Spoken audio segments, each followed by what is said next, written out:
What's going on, everybody? I'm Bobby with Tech360.tv to talk about the world's first quad camera smartphone, the Samsung Galaxy A9. But is that all there is to this phone? Is just 4 cameras, actually 5. Well, here's 5 things you need to know about it. First and foremost, let's talk about cameras. 4 cameras in the back of it, 1 on the front, because you gotta have that selfie camera, right? But let's concentrate on the back first. You got the 8 megapixel ultra wide, 10 megapixel telephoto. You got the 24 megapixel, which is the main camera at f1.7, and you get the 5 megapixel camera, which is your depth camera for depth sensing. And on the front of it, 24 megapixel selfie sensor. So you're thinking, wow, the images out of this camera must be amazing. Not quite. No, it's okay. It's gonna get you decent photos, but you're not gonna be blown away. Sometimes less is more. And but I mean, I gotta give Samsung credit for trying it. They tried it, 4 cameras in it, actually 5. And I do gotta give it to them. One thing though, is the UI on the camera is actually not too bad, because it's very easy to switch through different focal lengths. So you can go your ultra wide, you got your main camera, and you got your telephoto right there. And of course, the depth sensing kicks into play when you're doing live focus, and then the front-facing camera. But here's the thing with the front-facing camera that I think needs to be said. You're seeing a lot of 24 megapixel selfie sensors. You're thinking, wow, I'm getting a beautiful selfie shot. No, I think whatever sensor these companies are buying for the 24 megapixel just isn't up to snuff, because I noticed that the selfies on the Note 9, on the S9, on the Pixel 3, on the iPhone XS Max are better than what I'm seeing here. So I just want to point that out. But there you go.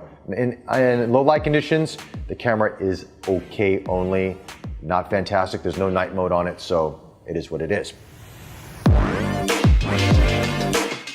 All right, let's talk about design for a moment here. Now, this is a glass front and glass back. It's a 6.3-inch display, but it's comfortable in the hand. It's not too wide. It's not an odd shape.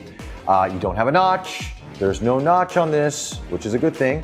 And it's quite slim. Now, I have read some reviews that said that the build quality is not really good. It feels fine to me. I mean, is it as good as, let's say, the S9 or the Note 9? Maybe there's differences. I mean, it's still got that curved screen a little bit here.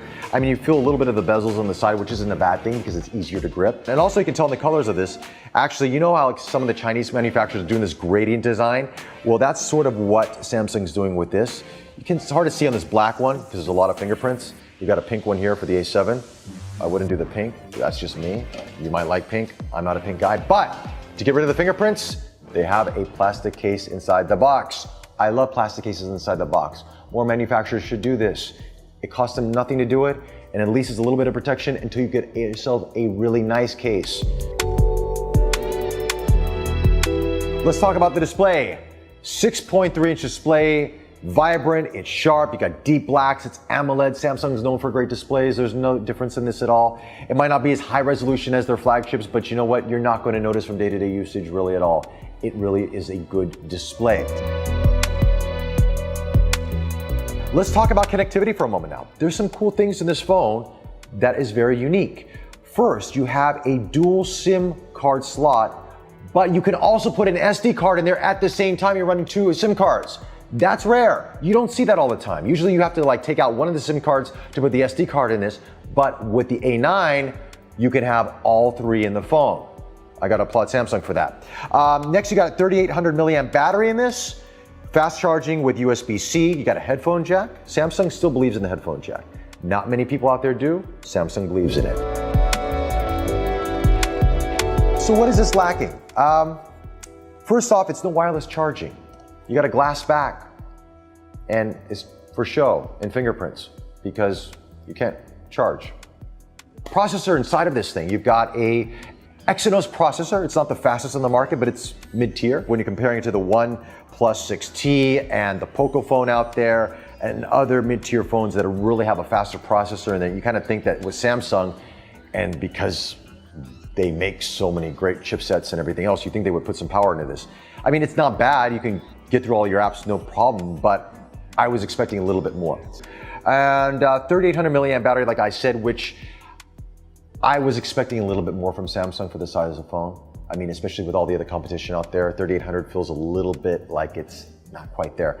And also, it's only running Android 8.0 Oreo. And that's not good. We're getting into 2019. We should be on Pie. Why are we on Oreo still? And the thing about Samsung is that they're not known for the fastest updates when it comes to the Android operating system. So who knows if you'll even see Android Pie on this thing. You might not even see it. This just might be what you're stuck with. So I felt that out of the gate, being that they launched this phone towards the end of the year, they could have put Android Pie on it. I think that would have been a much more enticing thing to have on the phone. But otherwise, it's a decent phone. I mean, I would say that in Singapore, the price is around 700 Sing dollars. I mean, street price is gonna be less than that. Would I recommend buying it? I think there's other options out there, to be frank with you. I think Samsung did such a great job with the Note 9 and with the S9 and the S9 Plus. I thought to myself, why bring out the A9? Why? What sense does it make? I mean, I understand everybody wants to get into that mid-tier smartphone category, but either you bring out some muscle in it or just don't bring it out at all, because the prices on the street for the Galaxy S9 have dropped and they're quite comparable to this. A couple $100 more, you got yourself an S9. Anyway, my thoughts on the A9 is that it's a decent mid-range smartphone. It's not the best out there. If you really need 4 cameras, this is your only option. Otherwise, you can check out the S9 or the Note 9. Anyway, leave your comment suggestions below. Don't forget to subscribe to us on YouTube. We love subscribers. Feel free to comment, ask us questions. We'll get back to you as soon as we can. Follow us on Facebook. Until the next one, take care.